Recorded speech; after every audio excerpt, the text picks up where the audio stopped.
Welcome to the virtual roadshow series presented by Channelchek and Noble Capital Markets.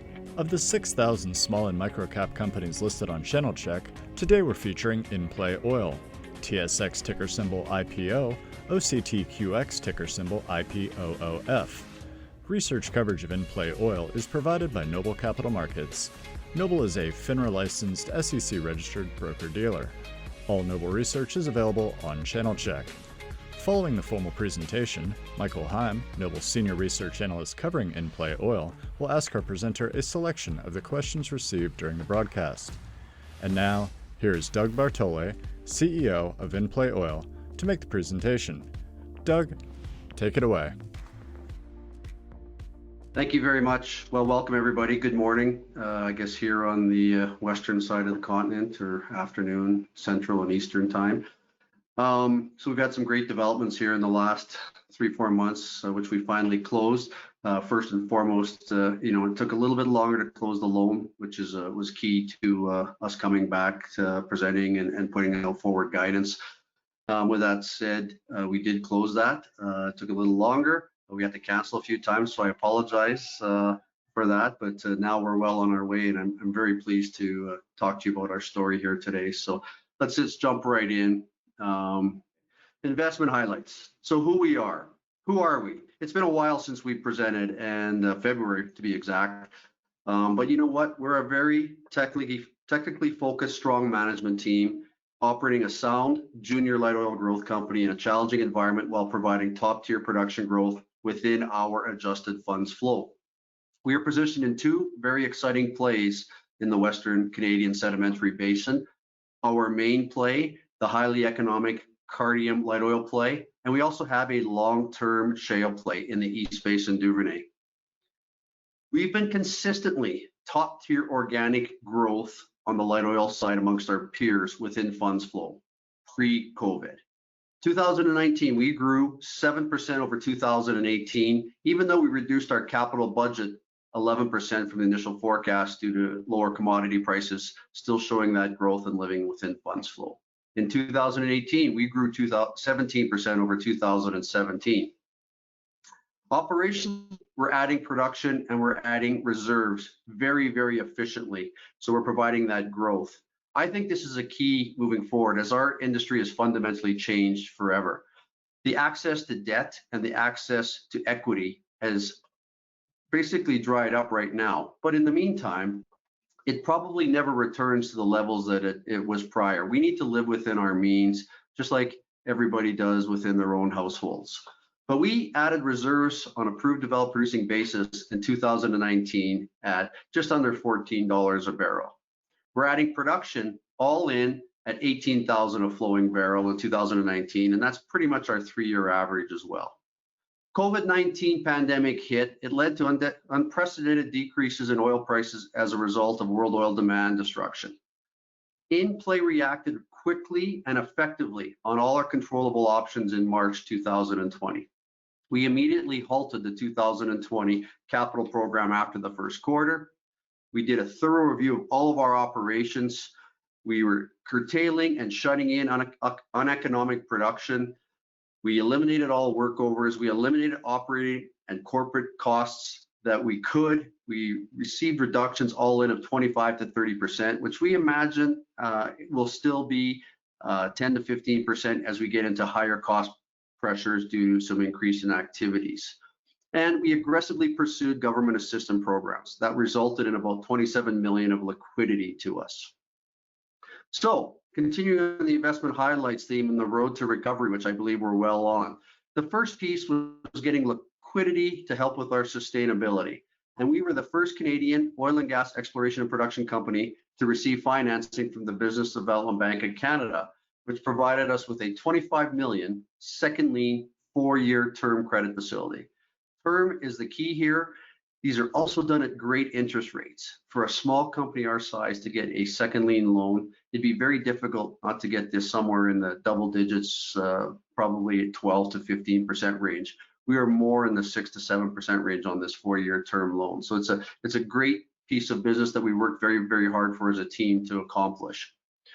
In the third quarter, we started bringing back some of the curtailed production and initiating workovers. We're also working with our lenders and BDC, able to add a very intrinsic strategic value acquisition in our core focus area in Pemera. We are in a position to potentially do more. The metrics of this acquisition are superior to anything we can do with drilling ads currently. And the intrinsic high value portion of this is the tier one inventory, which is expected to be from this property, is a significant piece of our corporate drilling over the next 3 to 4 years. So very, very happy with that acquisition. Continue with the road to recovery. I mean, the company acted aggressively to get through the pandemic, and now I think we're in a very enviable position relative to our peers with the ability to execute on our recovery and our future strategy. With the closing of the financing, we restarted the capital program. We're going to drill 3 100% extended reach horizontal wells in Willie Green in the fourth quarter of this year. It will be tight. They may come on production at the end of the year, or it'll be early in 2021 when that program is completed and the wells come on production. But what's our strategy? We, first and foremost, our strategy is return to pre-COVID production and reserve levels. We expect that to occur in the first quarter of 2021.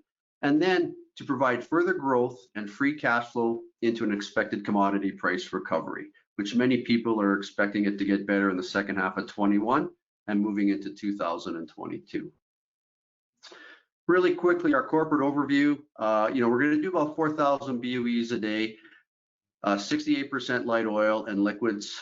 We're going to drill 7 wells. We did 3 in the first quarter. We eliminated our program, and we did 4 in the first quarter. We're going to do 3 here in the third quarter as well, with very little production adds for the year on those last 3 wells. We have about 68 million basic, 74 million fully diluted shares outstanding. Currently, on a Canadian dollar basis, we're about 14 million in market cap, a little bit more, and 78 million in enterprise value. We've had strong liquidity over the last 6 months, over 300,000 shares a day on average. We got about 7.2% employee and director diluted ownership. We have some large inside shareholders that are about 30%.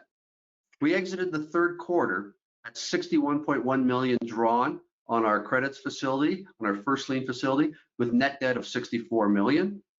And now, after signing the BDC term loan, we have about 90 million of complete credit capacity here. So again, very strong position moving out of 2020 into 2021.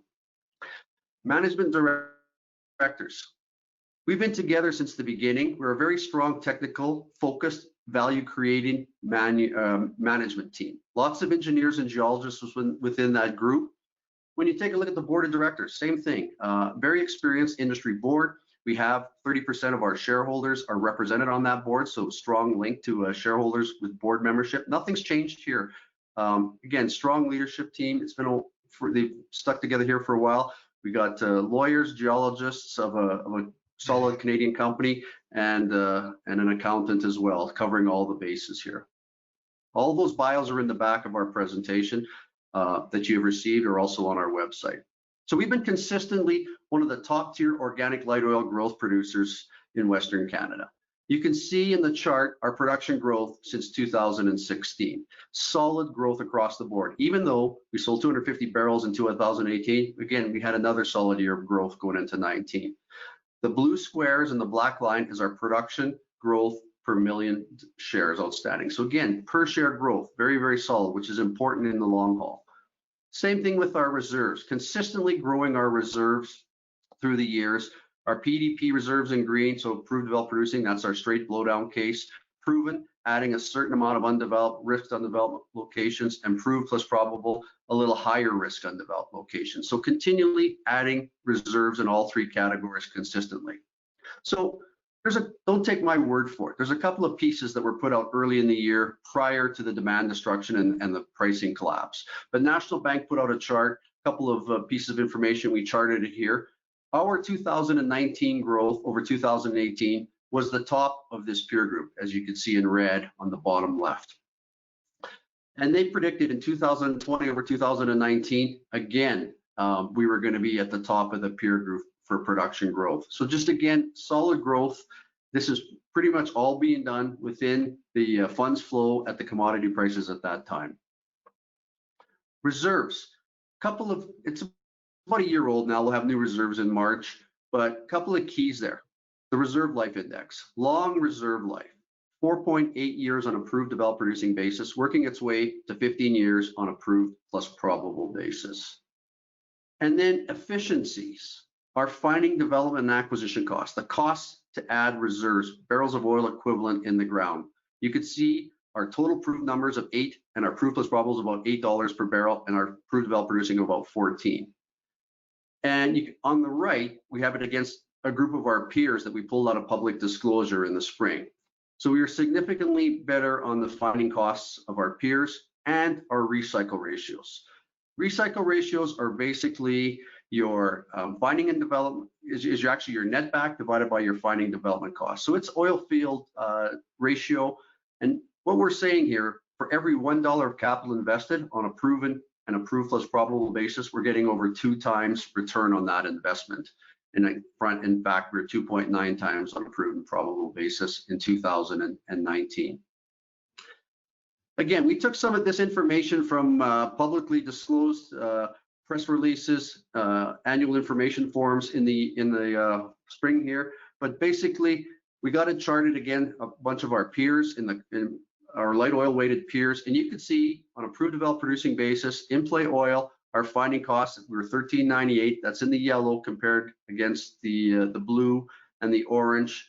We were number 2 on a proved developed producing basis. On a proven basis, on the bottom left corner, we were the number 1 company, and we were number 2 again on approved plus probable developed basis. So again, right across the board, very, very strong finding costs. And as I mentioned, I think that's a key moving forward. You got to be able to add reserves and production very, very efficiently.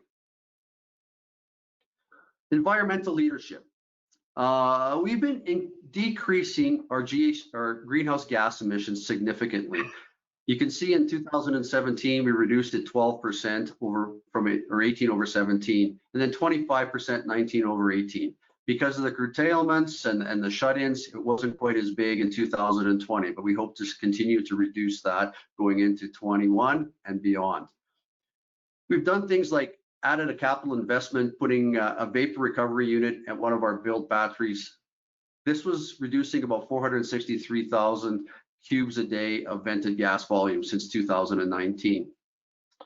We pretty much, all of our facilities now, we no longer use any methane. It's all pneumatic controls in there. So again, eliminating the use of all gas and all the leakage from gas on all of our instrumentation and all of our facilities.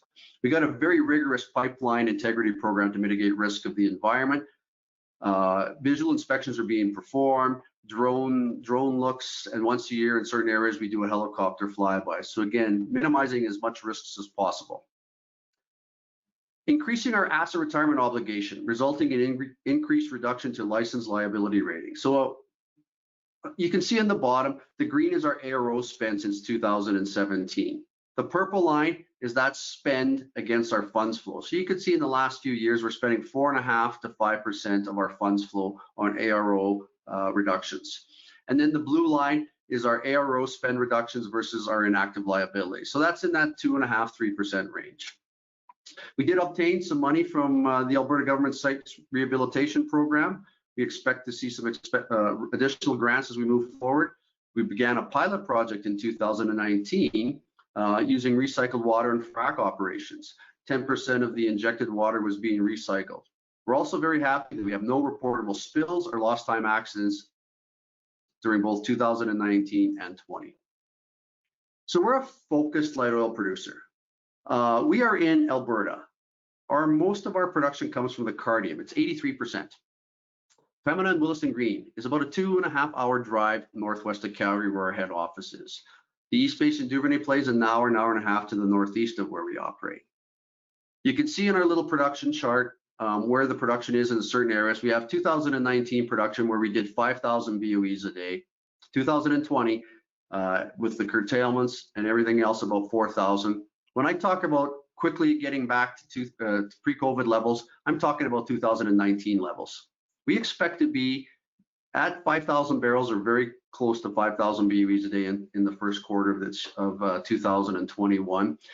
I think we'll be one of the only companies that I've seen guidance and research for that will be there that quickly. And this is part of the mandate with the BDC facility, is to get back to those pre-COVID levels, but also we got to manage it within cash flow due, which is of course very dependent on the commodity prices. So how have we been showing this top tier growth?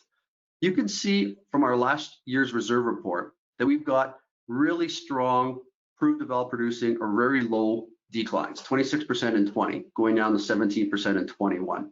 So that low decline, light oil weighted production that's providing high netbacks, plus the addition of economic quick payout inventory has provided us with that top tier growth. Our margins, you can see our margins in purple, our operating income profit margins, and that's plotted against WTI prices since 2016. So again, continue increasing those margins, even though you're seeing a lot of volatility within the commodity price.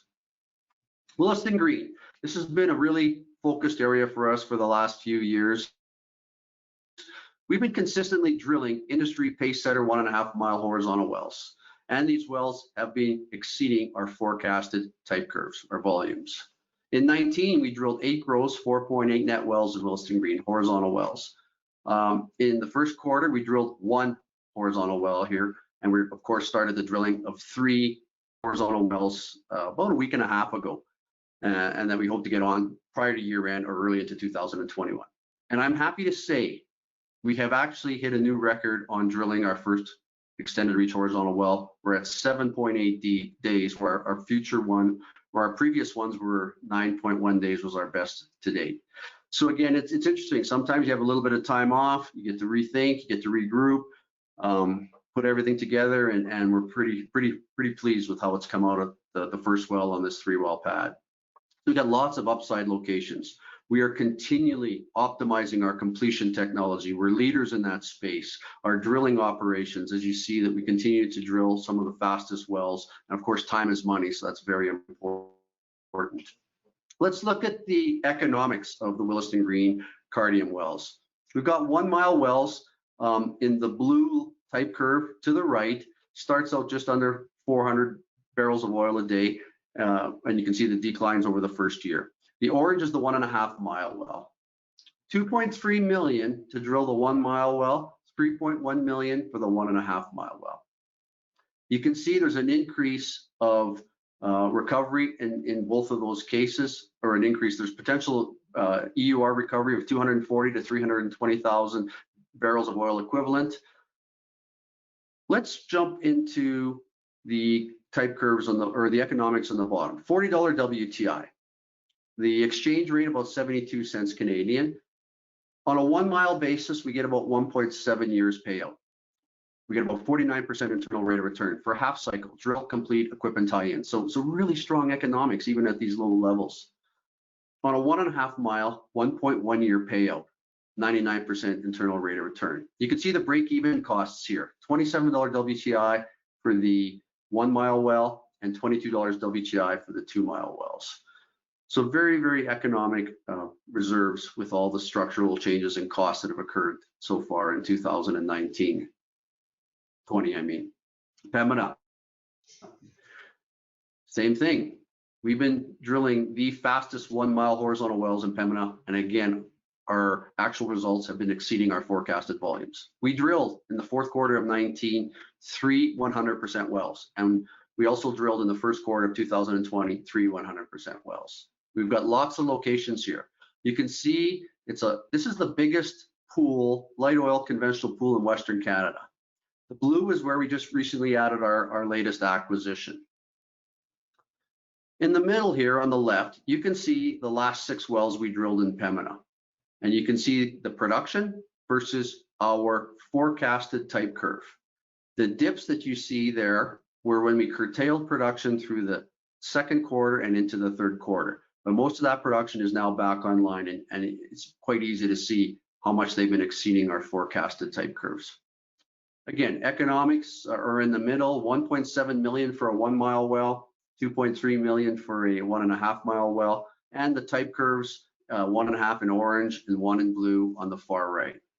Economics, at $40 WTI, we're getting about 1.7 years of payout on a 1 mile horizontal well, 52% internal rate of return. Now, we haven't drilled a lot of 1.5s in Pemera, but if we take what we've learned in Williston Green and we bring it here, we think we will get these payouts at the estimated time right now in 1.6 years and a 59% rate of return. And you can see the break evens again on the bottom in that $24 to $26 WTI range. So let's just talk about this Pemera acquisition highlights. This is light oil production and reserves that we added, and it cannot be done at drill bit metrics or compared to what we're doing for this acquisition. The purchase price is approximately $1.9 million. There was a external third-party reserve report at year-end last year of approximately 1 million BOEs of reserves. We added this for $2 a barrel. If you look at our previous slides, we're typically adding reserves through the drill bit at $10 per barrel of oil equivalent. There's a very, very high reserve life index on this right now, 11.9 years on a PDP basis. Of course, we're about 5 as a company. We will shrink this a little bit as we drill some wells, but again, very, very long life reserves. 240 BOEs a day of production at about 10%. We added that for 8,000 a flowing barrel. And as I mentioned, as a corporation on a full cycle basis, we're adding about 18,000 a flowing barrel. We purchased this at about 1 times 2019 net operating income. It's a good contiguous land base to allow us to take what we've learned and drill more efficient extended reach horizontal wells here. We have significant upside of over 30 wells. 23 of these we believe are tier 1 that compete with our current high and tier 1 inventory. What's important? This is 100% working interest. It's on Crown or government lands, which is typically in many cases easier to deal with. So this allows us for full scale development at a pace entirely within our control. We plan to start drilling on these lands in the first quarter of 2021. H1 at a minimum, but if the commodity prices stay where they are in the first quarter. Now, we put a circle in that map.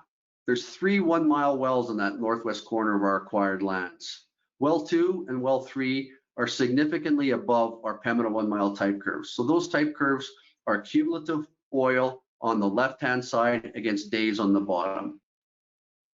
Just about as exciting is the 1 well on the north and the west side there. Well number 1, this is one of the best 1-mile wells or even extended reach wells in the Pemera field.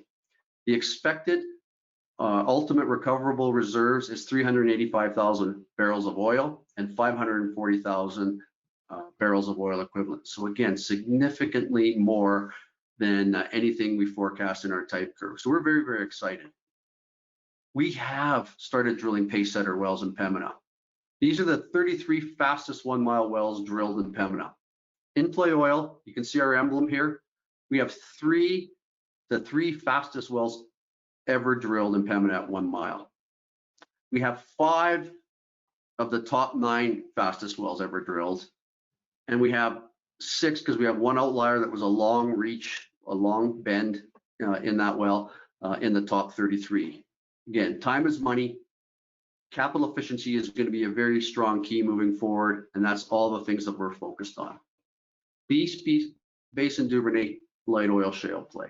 We haven't talked too much about this. We got 50 crown sections of land. Crown sections are important because we get 4 or 5% royalties for about 4 to 6 years. You compare that to most of the shale plays in the US, they're paying 25% royalties for the life of the well.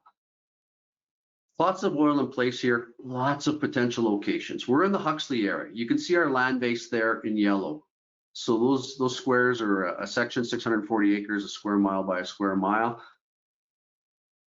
The key to this, and it's slowed down significantly with this pricing collapse, is continually evolving completion technology. The first well was one of 11. You can see back in 15, that's going to do about 275,000 barrels, but a very, very long payout and quite a costly well at the time. As completions improved, you could see higher production rates on that chart on the right, getting up to 400 or 500 barrels a day in the initial few months. 226 is a well that splits 2 of our sections. It's got about 1/4 of a mile on one of our sections and 3/4 of a mile to the other. That well looks like it's going to do somewhere north of 500 up to 600,000 barrels of oil over its life. We have the type curves here again. Again, very early, but really, it takes 50, 60, probably even $60 WTI to start getting back on this play. The risk reward is huge. Again, you're looking at much more expensive wells at $4.5 million for a 1 mile, $5.5 million for 1.5, $6.5 for two mile well. You can see our estimated recoverable reserves that occur here. And you can see the NPV10 and the internal rates of return. And as you drill longer wells, you would expect higher recoverable reserves as well as production rates. With that, that's why we highlighted boldly down the middle what we think the total rate of returns could be. Now, with that said, the problem with that is it doesn't compete with the Cardium right now. So again, much more longer term play. So with that said, and in summary, we're dealing here with a very strong management team, I believe has been operating a sound, flexible, and focused company in an extremely challenging environment. We're a solid technical team, focused on capital efficiencies, which I have commented that I think is going to be a strong key moving forward for the oil and gas industry. We had a very aggressive and effective response to the unprecedented environment as a result of COVID-19. Curtailing that production was a key, and not selling our current production and proved developed producing reserves at a loss was very, very important. We've just delayed a lot of that reserves to push it out another year into higher commodity prices. The actions that the team has taken has put us in a solid position on the road to recovery. And as I mentioned, the plans are to quickly return to pre-COVID production and reserve levels. We've had this in here for a while, but obviously the way things have gone, we are built for sustainability and have shown financial viability in a very, very volatile commodity price environment. Prior to COVID, we've been providing top-tier organic per share growth amongst our light oil peers. We've done a nice little tuck-in acquisition. We're positioned for more of these in the current environment. We have that flexibility. I think we're in an enviable position right now amongst some of our junior peers. We've had this in for quite a while, but we have a significant torque to the upside with oil pricing. And that really stands true right now in the low $40 WTI range where the oil sits. Now, that said, because of the exchange rate, it's very close, but every $5 of increase in WTI on a US basis is close to a $5 Canadian per barrel increase. So again, really torquey to that upside. I'm just going to end with the IPO strategy once more. Return to pre-COVID production and reserve levels, which is expected to occur in the first quarter of 21, and then to provide future growth and free cash flow into the expected commodity price recovery. With that said, I will turn it over, I believe, to Mike Heim, my analyst, and yeah, it'd be great to answer everybody's and any questions. All right, terrific. Thank you, Doug. That was a great presentation. This is Mike Heim. I'm the Senior Noble Analyst who covers InPlay Oil.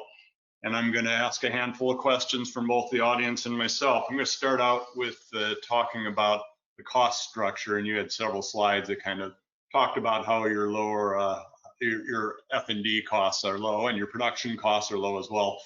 What would you attribute that to? Is it just good property, good crews? What's the secret to your sauce?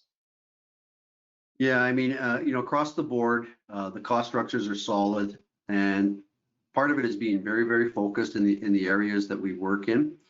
We have lots of experience working in these areas, many years amongst the team. We've designed our team operationally to be focused on these areas. We got relatively good infrastructure that we own and operate, and besides what we don't own and operate, it's an old area, right? The Cardium has been around since 2000 or 2000, the 1950s and 60s when it was first found and started the development. So it's good, solid infrastructure in the area, and it's in where there's lots of services available. So there's the oil field service issue is solid in that area. So just a good all-around place to operate. And then just focus, and react quickly to what occurs within the markets and within the environment. And that's what we've been doing. Okay. I know you were very proud of the production growth you've had up to the pre-COVID, and you had to take the real tough steps post-COVID of cutting things down. It's probably going to mean that you may not have production growth in 2020, which is going to break a long string. Was that a hard decision for you to make? There was a little bit of difficulty in that decision, but when you took a look at what was going on in the spring, and I mean, the dialogue was that we were going to have storage tanks coming over the top of the tanks by the end of May, early June. And, I think we got just under $17 WTI for our product in April. And with that, it was easy to figure that out, just in the fact that, like, we were going to sell our production and our reserves at a loss, which you saw we had negative cash flow in the second quarter. And what that did, as I talked about earlier, is it pushed our production out. Our PDP reserves, we didn't sell them at those low prices, so we've been able to save some of those PDP reserves while we brought them back on in the third and fourth quarter, and it's going to help us as we move forward. So we just pushed out those reserves longer, saved them from selling them all at a loss. So it was difficult, but it was actually the smart thing to do, and of course we've seen that across the board with just about every company in North America. Have you learned anything in the process? We hit another period of low oil prices. Do you feel like you're better prepared to react to that, or do you feel like you did everything as well as you could have? Well, so that's a great question, because I was going to say, trial by fire, but that wasn't really trial. That was full-fledged, have to take action. So yeah, we learned a lot of things. We learned to, certain areas where it's easier to curtail and to shut in stuff, certain parts of the reservoir. We've learned a lot of all those little things. I think we learned how to shut them in on a very, keeping the cost structures within line, as well as bringing them back at again, a cost-effective mentality. We don't have all of our production back on. There's still about 240 BOEs a day that are not on. Some of them are wells that are not showing, our criteria for capital payouts of 6 to 9 months. And secondly, there's some non-operated wells where the partners are evaluating their economics as well. So yeah, we're ready to do that again if it needs to be. Let's hope that that's not the case, but we're in a good spot. All right, we got a question from the audience that wants to kind of similar question. If we hit a period where the demand levels don't reach the pre-COVID levels due to extended COVID restrictions, what would your response be? Well, we're going to be working within our funds flow, right? And that's the key. We'll spend very, very close to what our funds flow are. Now, I mean, on strip pricing right now for 2021, I can say that we should easily get back to that 5,000 BOE a day level, potentially higher. And there should be some free cash flow as well in there to knock down some of the debt. So again, we will not spend more than cash flow. We will pull back accordingly on our capital spending, and if we have to, we can easily curtail again. Okay, let's not be all too negative. Let's take a look at the other side. What if things really take off and we see WTI prices back into $50 or even $60? What does the company do then? So I think first and foremost, we'll still live within cash flow, but actually our funds flow, we might actually spend a little less than that and pay down some more debt. But we'll aggressively look at other and more tuck-ins with some of that free cash flow. Specifically, we can get that anywhere near or even close to what we've been seeing for some of the acquisitions and the recent one that we've done. And that's going to be another way that we'll continually look at growing the company. Usually when you buy those assets, you got a lower decline rate on some of them. So again, it all helps for the overall sustainability of what we're doing. I guess the comment there is, where we sit, I think it's in a good position. And we're hoping to come out of this at the end of Q1 and Q2 and going into the second half of next year, a much better, stronger company, sustainable than even the beginning of this crisis. So we're in a good spot to actually execute on that. You mentioned paying down debts. I'm going to jump forward to one of the questions I was going to ask.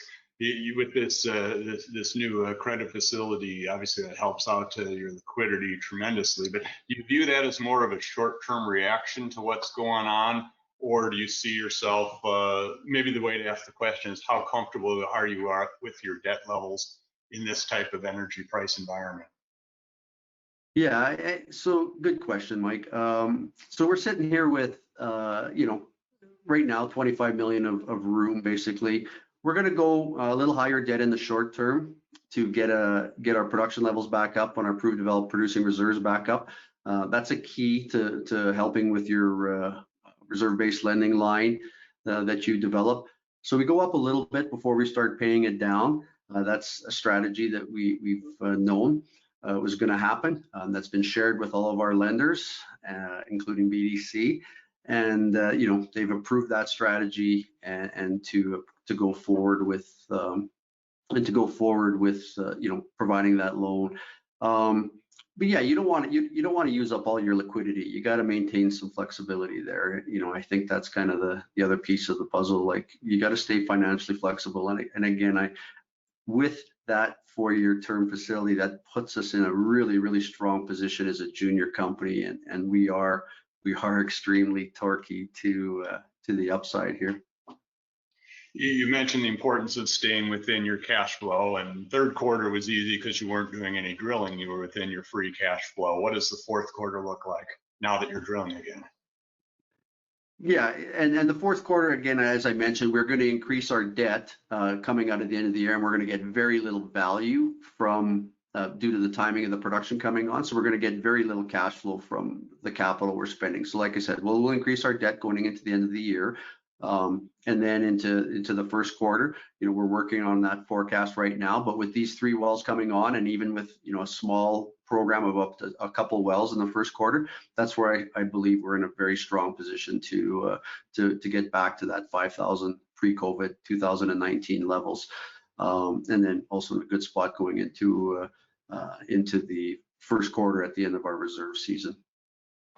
You added some swaps and costless collars this quarter, but you're still very low on the hedge position relative to production. Just kind of tell us what your general thoughts on hedging are.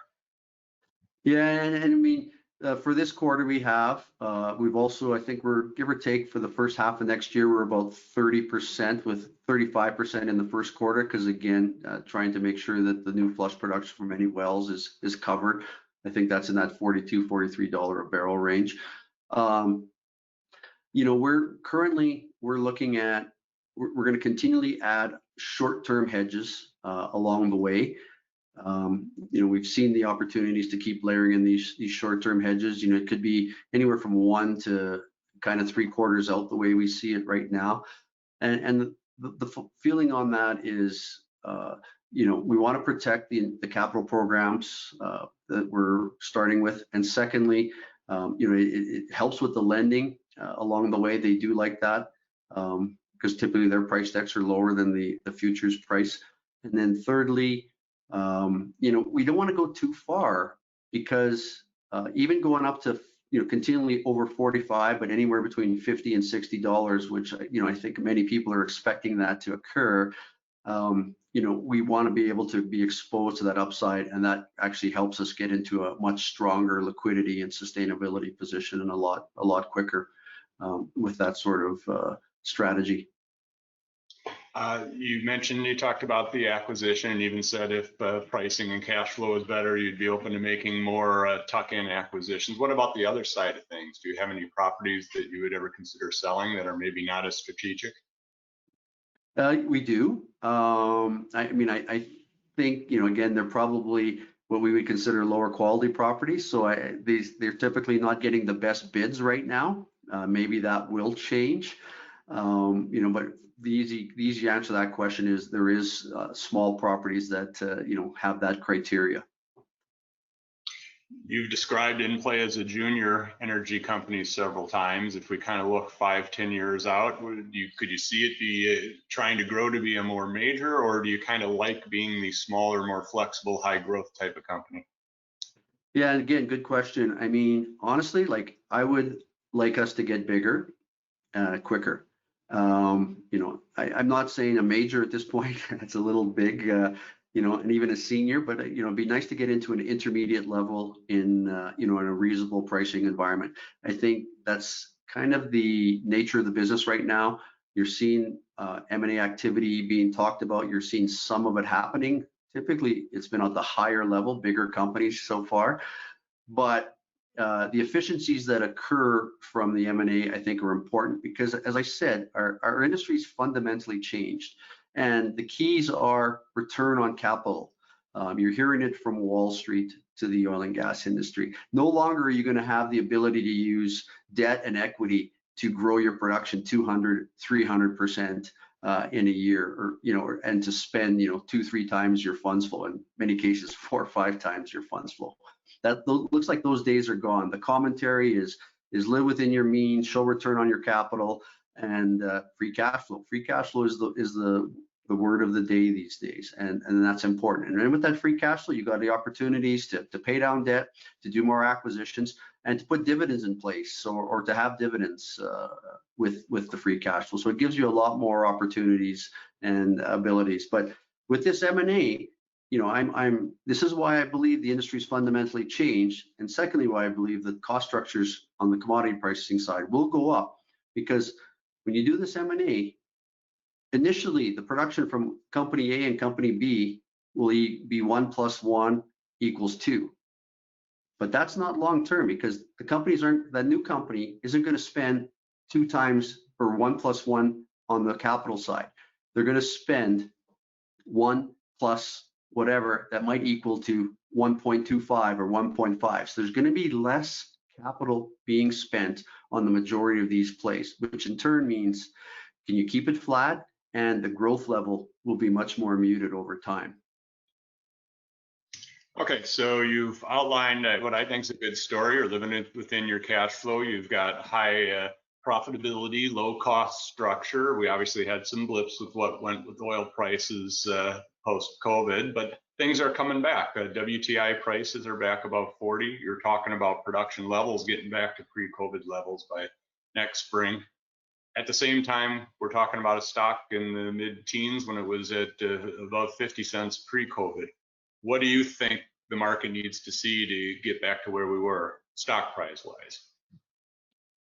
I think the markets are more focused on commodity price and when's the time to come back into the space. I've been following not as much the US companies, but the Canadian large integrateds are all starting to move. And I think I've had this conversation with you before, where I believe the investors start at the larger market cap, the more liquid names, so that if something does happen, because let's face it, it's been very volatile, you actually have the ability to get out of that more liquid name. But that's where I believe the value is with us, is in, there isn't as much liquidity. And once we start moving and these investors start coming from the large caps, they move down to the intermediates, to the small caps, we're going to be in a position to be very, very torquey. And this always happens, prior to the pricing going up. It's like the markets are a forward-looking entity. And again, as you're starting to see, not a huge jump in WTI for next year, but more positive news, you're already seeing these large companies start to trickle up in their stock prices. So it's going to trickle down, and when it does, we're going to be one of the torquiest companies as far as cash flow and what we'll be able to do with that funds flow. Terrific. Well, we're about running out of time, and I want to leave on an answer of using the word torquiness, because I think I'm going to steal that one for the future. But anyways, thank you so much for helping us to get a better understanding of your company's story. If any analysts, viewers out there would like to get the independent research I've written on InPlay, please go to channelchek.com. That's CHANNELCHEK.com, and type in the company's name or ticker symbol up in the search box in the upper left company data section of the site. This has been the Virtual Roadshow series brought to you by Channelchek and Noble Capital Markets. Log into Channelchek or subscribe to our YouTube channel to get the full catalog of roadshows and C-suite interview channelcasts.